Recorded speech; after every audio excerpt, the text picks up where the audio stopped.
दिल्ली की पहली कृत्रिम वर्षा होने वाली है, यानी दिल्ली में पहली बार आर्टिफिशियल रेन होने वाली है। मंगलवार को क्लाउड सीडिंग का ट्रायल पूरा किया गया है और दिल्ली के पर्यावरण मंत्री ने ट्रायल के बाद 4 घंटों के अंदर बारिश की संभावना जताई है। इस बीच इसका एक वीडियो भी सामने आया है जो सोशल मीडिया पर तेजी से वायरल हो रहा है। इस वीडियो में साफ तौर पर देखा जा सकता है कि किस तरह विमान के विंग में लगे उपकरण से रसायनों का छिड़काव करके बादलों को बरसने के लिए मजबूर किया जा रहा है। अगर आसान भाषा में बात करें तो ये कह सकते हैं कि तकनीक के सहारे बादलों में छेद किए जा रहे हैं जिससे आर्टिफिशियल रेन दिल्ली में बरसे। ये प्रक्रिया सेस्ना एयरक्राफ्ट के जरिए पूरी की गई है जो मेरठ से उड़ान भरकर दिल्ली में दाखिल हुआ। आपको बता दें कि आईआईटी कानपुर के साथ मिलकर दिल्ली सरकार ने क्लाउड सीडिंग परीक्षण किया है और अब उम्मीद की जा रही है कि दिल्ली में जल्द ही बारिश होने वाली है और ये बारिश होगी आर्टिफिशियल बारिश, कृत्रिम वर्षा इसे कहेंगे। सेस्ना एयरक्राफ्ट ने खेकड़ा, बुराड़ी, नॉर्थ करोल बाग और मयूर विहार जैसे इलाकों में क्लाउड सीडिंग की। इसके साथ ही आपको ये भी बता दें कि ट्रायल में 8 फ्लेयर का इस्तेमाल किया गया जिनमें से हर एक का वजन करीब 2 से 2.5 किलो था। ये फ्लेयर बादलों में छोड़े गए हैं ताकि उनमें नमी बढ़ सके और बारिश की संभावना बने।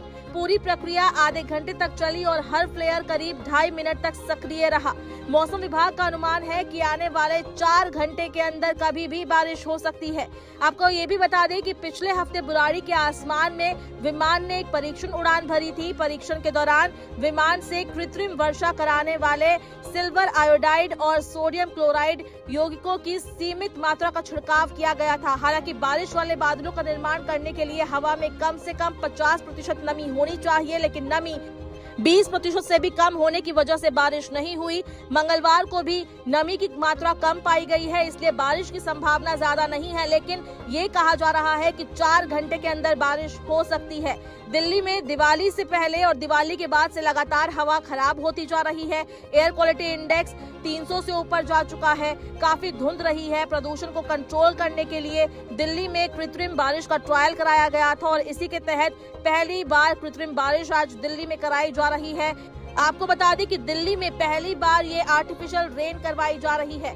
दिल्ली के पर्यावरण मंत्री मंजिंदर सिंह सिरसा ने बताया है कि उनकी सरकार ने आईआईटी कानपुर के सहयोग से दिल्ली के कुछ हिस्सों में कृत्रिम बारिश का ट्रायल किया है और अगले कुछ दिनों में इस तरह के और ट्रायल किए जाने की योजना है। उन्होंने और क्या कुछ कहा है, आइए सुनते हैं। ऐसा मानना है कि हमें हर तरह की ट्रायल हम कर रहे हैं कि कितने मॉइस्चर के अंदर ये हम कर पाएंगे, क्योंकि अभी जो इससे पहले ट्रायल हुई थी तो 15 से 20% माना जा रहा था कि मॉइस्चर था बादलों में, जो कि बहुत कम नमी थी।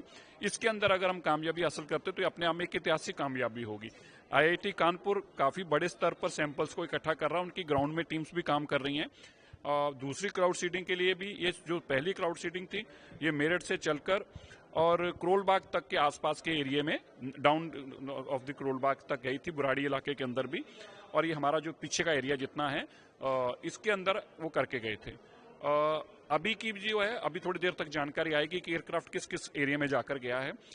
मेजरली वो ईस्ट दिल्ली का कॉर्नर और नॉर्थ ईस्ट इस एरिया के अंदर और नॉर्थ के इस एरिया के अंदर कर रहे हैं। इस क्लाउड सीडिंग के माध्यम से पहले 8 फ्लेयर्स चलाए गए थे। एक फ्लेयर 2 से 2.5 मिनट चलता है और 1 से 2.5 किलो का इसका टोटल वेटेज होता है। तो इस तरह से ये तकरीबन कोई 15, 18 मिनट, 20 मिनट की ये एक क्लाउड्स के अंदर जाकर सीडिंग करी गई थी और अभी दूसरी ट्रायल में इसका शायद नंबर बढ़ जाएगा।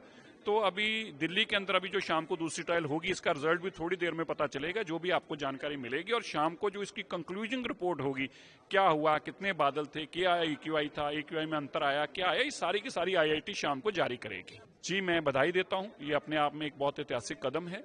8th पे कमीशन का लागू होना देश के लिए, और ये एक बड़ी खबर है। मैं मानता हूं कि ये बताता है कि हमारा भारत कितनी तेजी से तरक्की कर रहा है और किस तरह से एक हर किसी को उसके हक के ऊपर बात होती है तो प्रधानमंत्री जहां किसान की चिंता करते हैं, जवान की चिंता करते हैं, वहीं कर्मचारी की भी चिंता करते हैं, नौकरी वाले की भी चिंता करते हैं। ये उनके दूरअंदेशी विजन को दर्शाता है।